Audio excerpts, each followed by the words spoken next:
Bonjour à toutes et à tous, je suis très heureuse de vous retrouver pour ouvrir avec vous cette nouvelle boîte à malice qui aujourd'hui encore vous réserve son lot de pépites culturelles. Je vous présenterai à ce titre le spectacle La Note de Scott, un spectacle 100% écolo et intergénérationnel. Je vous emmènerai également au château de Courcelles de Montigny-lès-Metz pour y découvrir l'exposition Trésor, une exposition pour laquelle les Montigniens et les Montigniennes ont été mis à contribution. Et puis bien sûr, je vous réserve de belles idées de sortie et notre clip de la semaine. Mais tout de suite, nous allons jazzer avec mon invité, Patrice Winzenried, qui n'est autre que le directeur artistique du Marly Jazz Festival. Il va se dérouler du 31 mai au 5 juin au NEC de Marly. Ouvrons la boîte à malice pour en savoir plus. Bienvenue.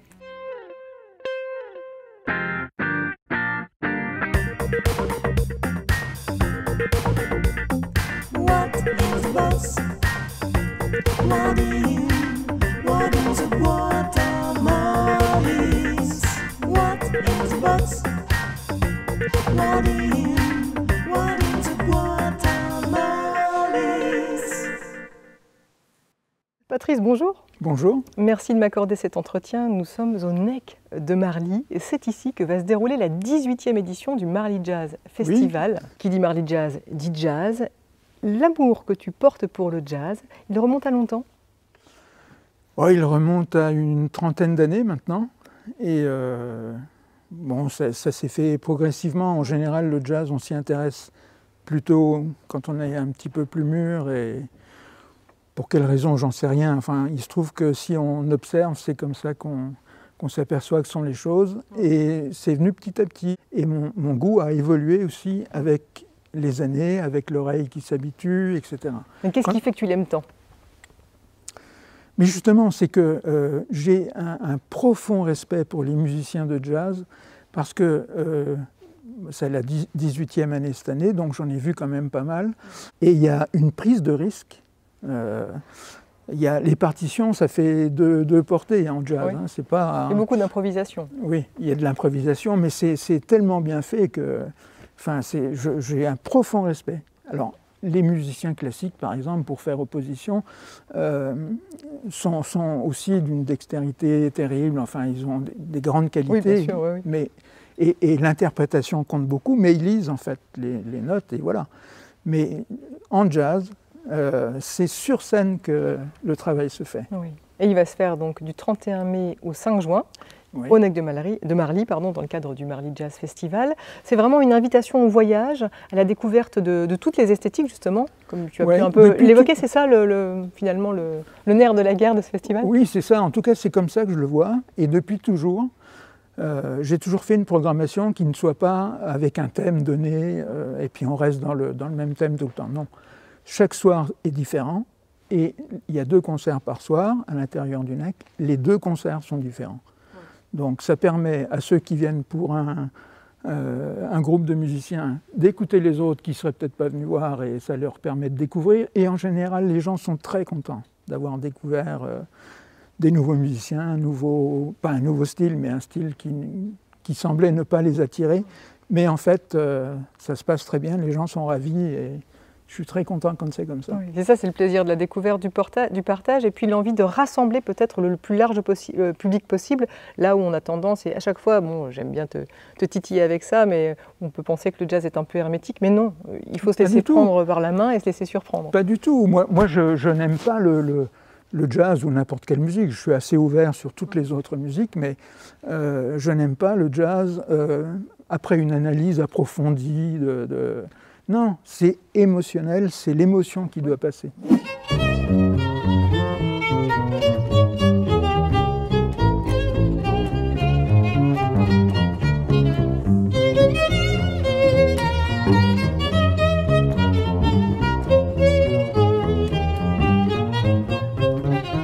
Un mot sur cette programmation qui est formidable avec, tu le disais, 4 soirées de concerts avec 2 artistes par concert et des têtes d'affiche, des artistes de renommée internationale. Je pense par exemple à Stéphane Belmondo pour commencer par lui. Stéphane Belmondo, c'est un petit peu, il fait partie de mes chouchous parce qu'il était là à la première édition en 2005. Ce que j'aime beaucoup, c'est un musicien que j'adore, et humainement et musicalement. Il a un son de bugle enfin, superbe, je trouve. C'est un trompettiste. Hein, c'est un trompettiste et bugle, ouais, oui. C'est ça. Et là, il a une formation qui est un petit peu différente, puisque c'est un petit peu mon but de présenter des choses un peu différentes, puisqu'il y a trompette et bugle, contrebasse et guitare. Oui. Et un amour pour Chet Baker, puisque ce concert est entièrement dédié à ce grand nom aussi de la trompette. Tout à fait. Ils se sont connus, ils se sont admirés l'un l'autre. Oui. Et voilà, donc il a fait un hommage qui date un peu, puisque son projet date de 2015, mais ça fait rien, c'est tellement beau qu'on peut le représenter.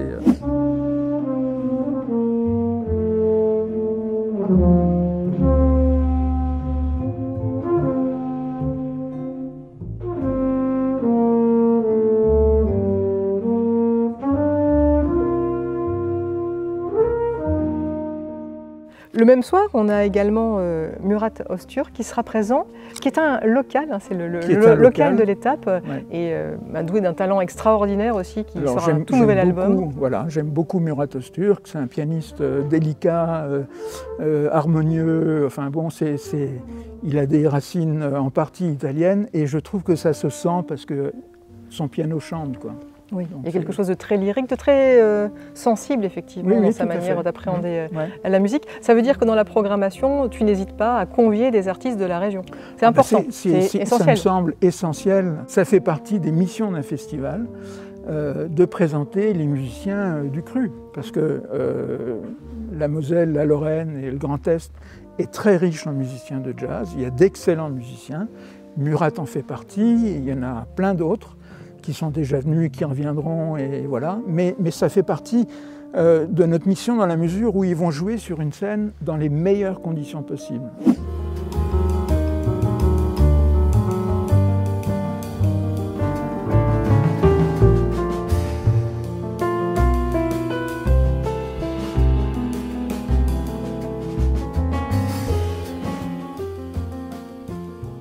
Le premier soir, il y a effectivement des locaux, et il y a en tête d'affiche Christian Jacob. Oui, alors ça je ne le savais pas, je l'ai découvert en lisant la brochure, Christian Jacob qui est né à Metz et qui finalement est reconnu à New York et pas forcément en France. Il est parti il y a très longtemps, puisque ça fait 40 ans qu'il vit aux États-Unis. Il a joué longtemps dans le grand orchestre de Maynard Ferguson. Il s'est marié avec la fille de Maynard Ferguson. Il a fait des musiques de films pour Clint Eastwood. Il a joué avec tout un tas de stars aux États-Unis. Il est très connu aux États-Unis et il est complètement inconnu en France. Mais il a une autre qualité, c'est qu'il est né à Metz. Ça, c'est dingue. Donc ça sera une soirée de musiciens régionaux, entre guillemets.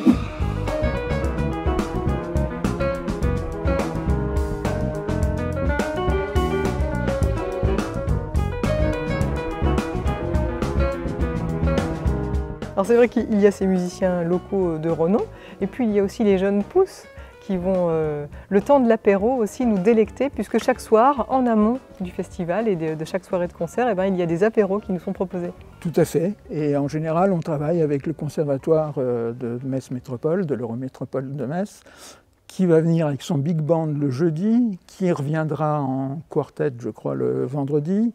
Le samedi, il y aura un trio. Et le dimanche, il y aura le conservatoire du Grand Nancy. Oui. Il y a un concert, moi, qui m'a interpellée, et je me suis dit, waouh, ça doit être assez exceptionnel, c'est le pianoforte, parce qu'on va retrouver 4 grands noms, 4 pianistes d'envergure qui seront sur scène avec leurs 4 claviers. C'est quelque chose, ça. Alors, 4 pianos sur une scène, c'est quand même pas très courant. Il va falloir ranger, parce que là, c'est pas encore prêt. Non, pas encore. Mais bon, on dit 4 pianos, et en fait, il y a 2 pianos acoustiques, 2 grands pianos, et 2 Fender Rhodes. Et ces 4 pianistes de renommée nationale et internationale, puisqu'on a Boyan Z, on a Baptiste Trottignon, on a Pierre de Bettman, Paul Lay, tout ça, ces 4 pianistes ont eu tous une victoire du jazz, donc ça veut dire qu'ils ont déjà une certaine qualité. C'est exceptionnel de voir 4 pianistes sur scène en même temps. En plus, c'est un projet qui a été fait juste avant le Covid, donc il n'y a pas de CD. Ils n'ont pas beaucoup joué ce projet, donc c'est vraiment une exclusivité.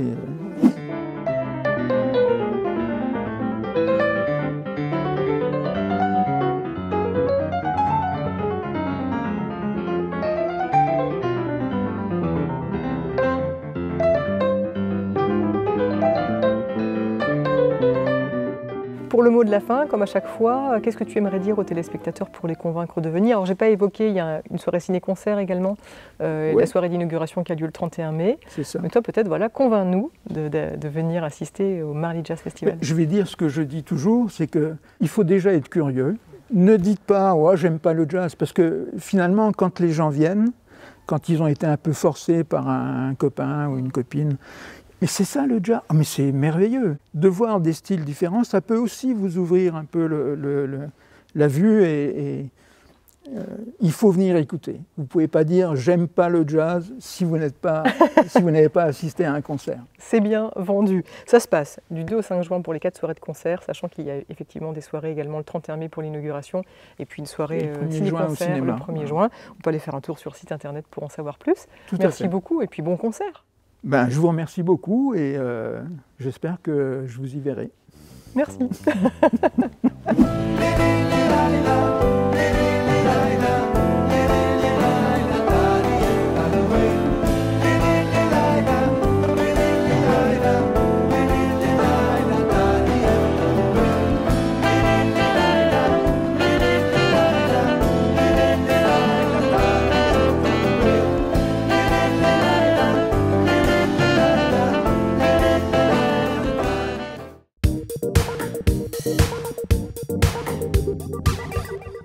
Notre boîte à idées cette semaine regorge elle aussi d'invitations à assister à de très beaux concerts.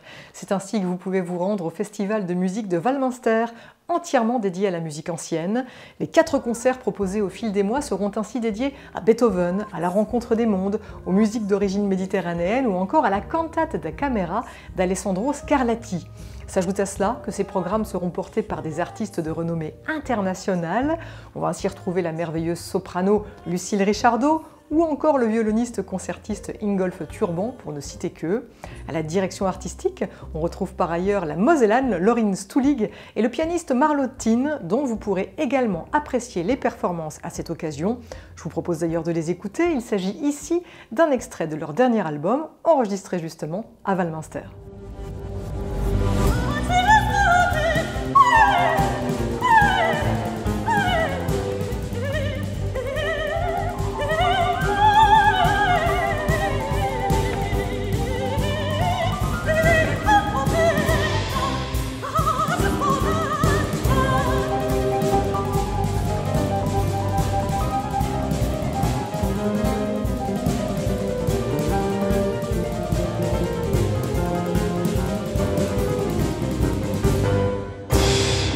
C'est bien cet esprit que Lorin Stulig et le pianiste Marlottine souhaitent insuffler à leur festival. Les concerts auront lieu le 29 mai, 12 juin, 3 juillet, 4 septembre dans l'église millénaire Saint-Jean-Baptiste de Walminster, mais aussi à la basilique Saint-Pierre-aux-Nonains de Metz, qui est l'une des plus vieilles églises du monde.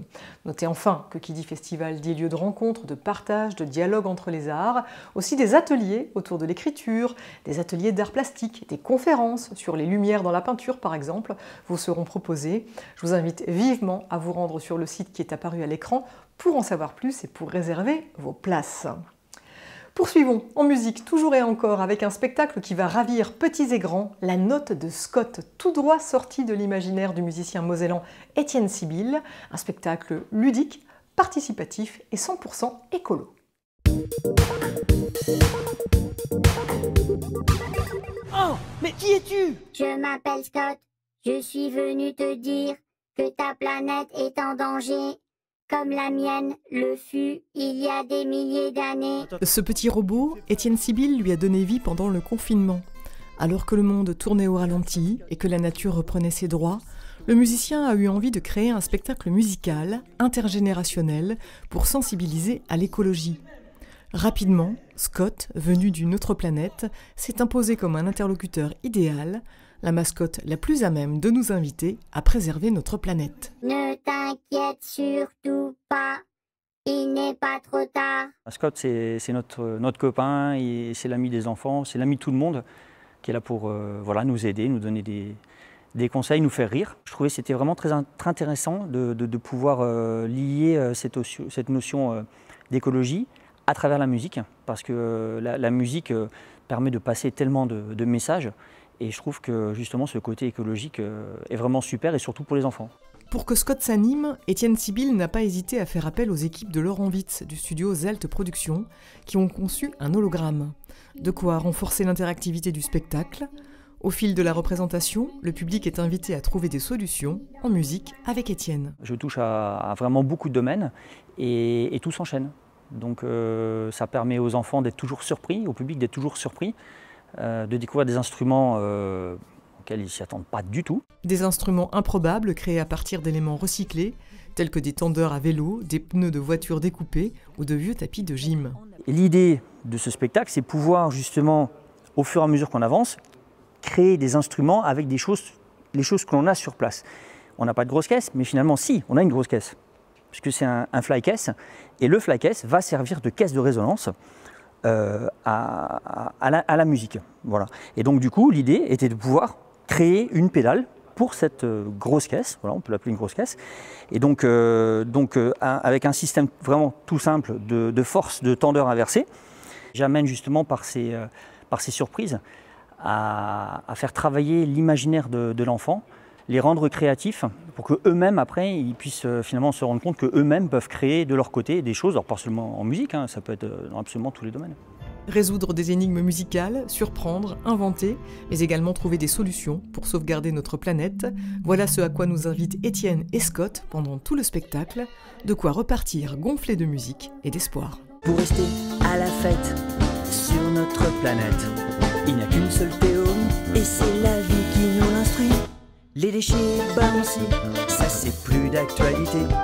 Recyclés et préservés, nous serons tous récompensés.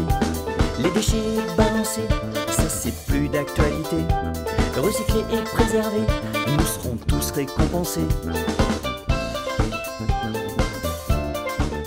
Alors vous le voyez, la note de Scott, c'est aussi une chanson phare, Nous serons tous récompensés, que vous pouvez écouter sur la chaîne YouTube Les Aventures de Scott, mais également sur ce CD, dans lequel le petit robot va vous faire découvrir les vrais instruments de musique créés pendant le spectacle, il va vous les présenter.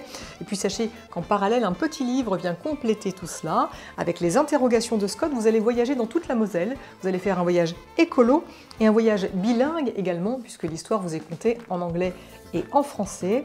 Enfin, sachez que le spectacle La Note de Scott a vocation à être joué dans les écoles, les associations ou à titre privé, alors n'hésitez pas à contacter Étienne Sibyl pour en savoir plus.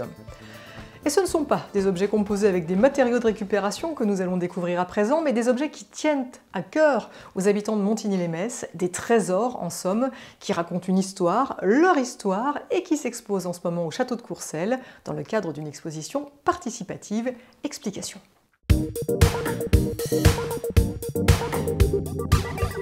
Alors on est sur un fil rouge sur l'année culturelle avec le Trésor, et donc l'idée c'était d'être en cohérence avec ce thème. Et donc l'idée nous est venue finalement de proposer une exposition participative autour des trésors, avec l'idée que finalement les trésors c'est pas forcément quelque chose de précieux, c'est quelque chose qu'on garde précieusement chez soi. Et donc c'est l'idée que finalement chaque objet que les Montigniennes et les Montigniens pouvaient nous proposer eh bien, puisse être des déclencheurs de parole, que chaque objet finalement ait en soi une forme d'esprit. Et puis ensuite on puisse dérouler un peu quelques idées autour de quelques commentaires autour de ces objets.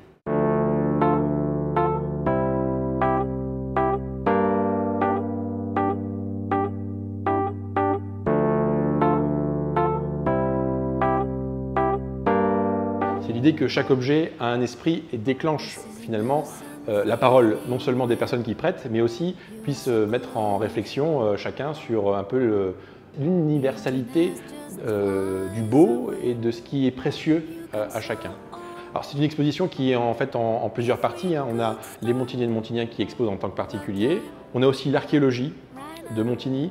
Donc on a les services de la métropole qui nous ont rendu un grand service et qui nous exposent donc des éléments de la Horgne et du quartier Élysée. Donc vraiment un très gros travail et on les remercie. Et puis également des institutions de la ville qui nous ont prêté un certain nombre d'éléments qui sont parfois un peu dans les murs, et donc là l'idée c'est de les mettre hors les murs.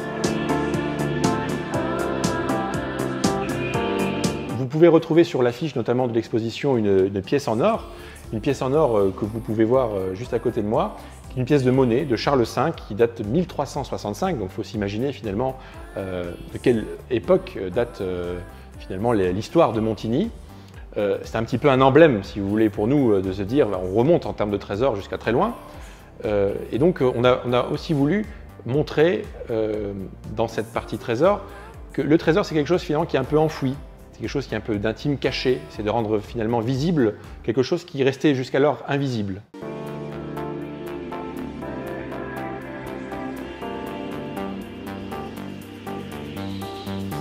Dans cette salle, on est finalement en contact avec des personnes qui ont été des grandes figures de la ville de Montigny-lès-Metz. On a tout d'abord le colonel de Gaulle, devenu ensuite le général de Gaulle, donc on a des écrits, on a des signatures de sa part que vous pourrez constater. On a l'écharpe de Félix Pépion, qui est un ancien maire de Montigny qui avait été déporté donc à Dachau.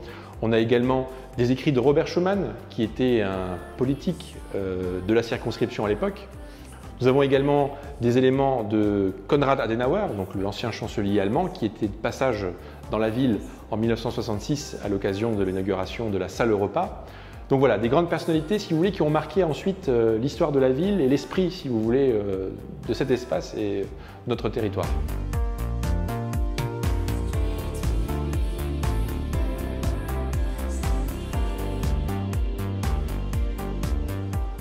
L'exposition Trésor est à découvrir jusqu'au 3 juillet au château de Courcelles de Montigny-lès-Metz. Et je suis certaine que si vous êtes montignien ou montignienne, vous allez avoir envie d'y participer à votre tour l'année prochaine. Et des trésors d'inventivité, eh bien il en faut des tonnes à Tom et le Lord pour réaliser des tours de magie toujours plus fous. Le dernier en date ne déroge pas à la règle.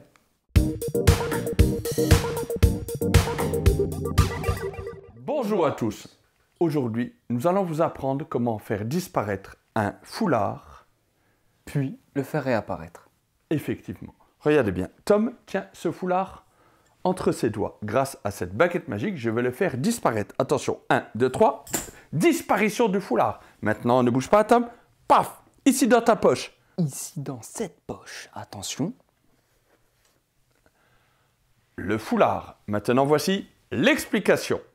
Pour ce tour, il vous faut une baguette magique, un foulard, un sac à dos, un tabouret, des élastiques, du fil de pêche, du scotch, des ciseaux et, le plus important, un poids de 12 kg prêté par Pierre Gerlinski. Maintenant, voici la préparation secrète. Voici le dispositif que nous avons élaboré grâce au poids, à l'élastique, le foulard et le fil de pêche. En l'occurrence, nous avons remplacé le fil de pêche par ce fil de laine qui est nettement plus voyant. Vous prenez l'extrémité du fil de laine qui n'est pas attaché au foulard. Vous le passez dans le pantalon de Tom. Dans sa poche, ici, il y a un trou. Donc, le fil continue à passer dans sa poche et est relié à cette main. Au moment voulu, il écarte les bras et là, ça fait remonter le foulard jusqu'à sa poche. Le poids devient invisible car il est caché dans le sac à dos de Tom. L'élastique est relié au poids et est relié au foulard. Au moment voulu, moi je frappe comme ceci et le foulard disparaît. Vous demandez pourquoi un tabouret de bar? C'est très simple, je ne peux pas rester debout, je dois rester assis. Effectivement, car ses pieds ne sont pas libres et vous allez comprendre pourquoi. Grâce au scotch, vous avez fixé les ciseaux sur les pieds de Tom. Et au moment voulu, il pourra couper l'élastique comme ceci. Vous l'avez compris, le sac cache tout le dispositif. Maintenant, voici la démonstration en musique.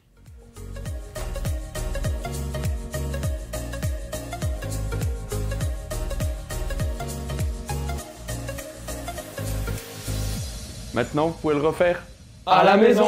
Tom et le Lord, dont vous pouvez suivre les folles aventures sur leur chaîne YouTube.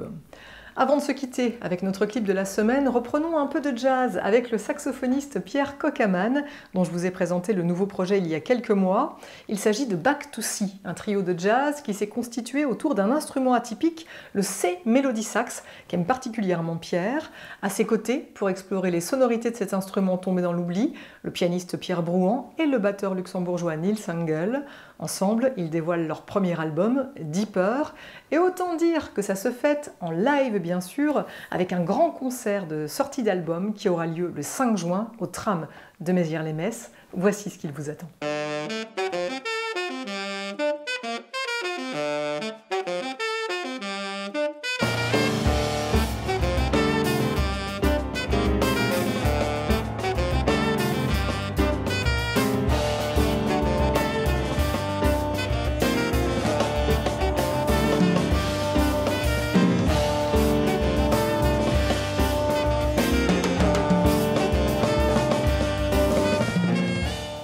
Back to Sea se produira en concert dimanche 5 juin à 16h au tram de Mézières-les-Messes.